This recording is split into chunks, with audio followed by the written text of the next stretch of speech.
Hi, my name is Erica Valtier, and I am from 4th period AP Euro, and today we're going to be talking about the Concert of Europe.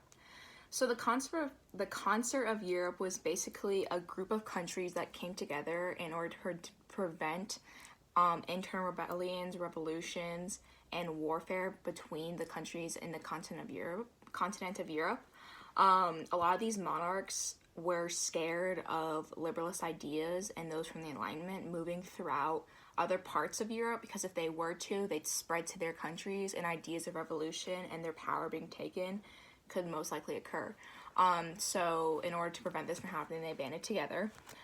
For some context to these events, we can look at the French Revolution, in which King Louis VIII was overthrown by Napoleon Bonaparte, and he took power in the late 18th century until the early 19th century. And between this time period, there were lots and lots of wars between countries in Europe, but also in other places of the world, as colonial expansion was really taking off at that point of time.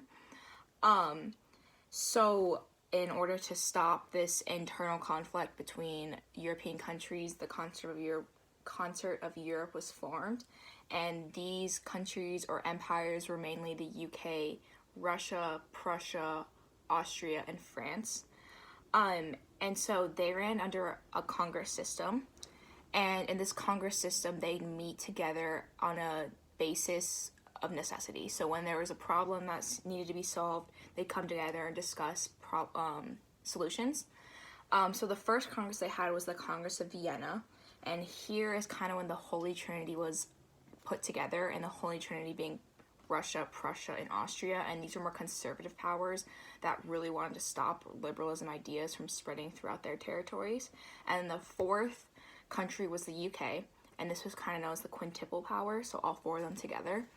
But then at the Congress of Aix-la-Chapelle, the quintuple, which is quintuple power, which is when France was added to this concert.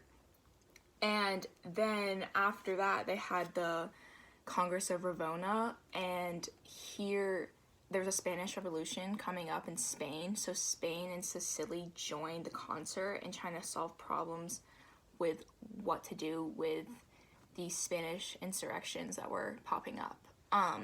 Now leading to the downfall of the first phase of the Concert of Europe, we see the Greek going for their independence movement against the Ottoman Empire, which was largely supported by the Holy Trinity because they were Orthodox Christians, and they wanted to support these Greek Christians who were under rule of Muslims. But the UK was against this because they wanted to be separated from the Ottoman Empire and just let them do their own dealing and handling of their internal problems. So that kind of came as a strife between them. Another thing was the Austrian and Prussia empires invaded Denmark. They wanted to get that land, and so that kind of broke the rules of the concert, and so the first phase eventually wore out, and then came the second one, which was from 1880 to World War One.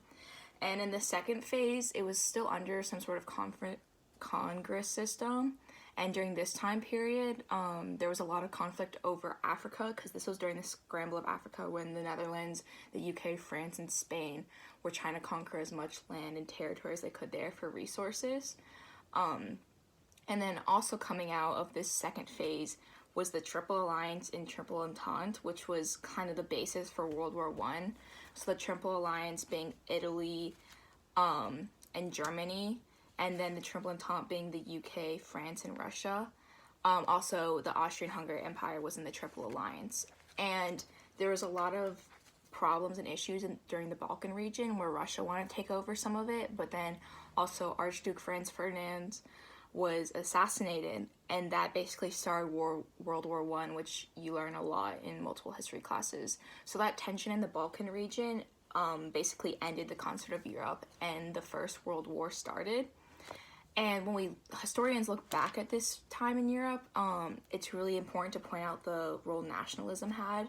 So a lot of conflicts that occurred in the first place were due to a country's sense of nationalism, and they didn't want to put their whole selves into the bigger picture, like a bigger organization.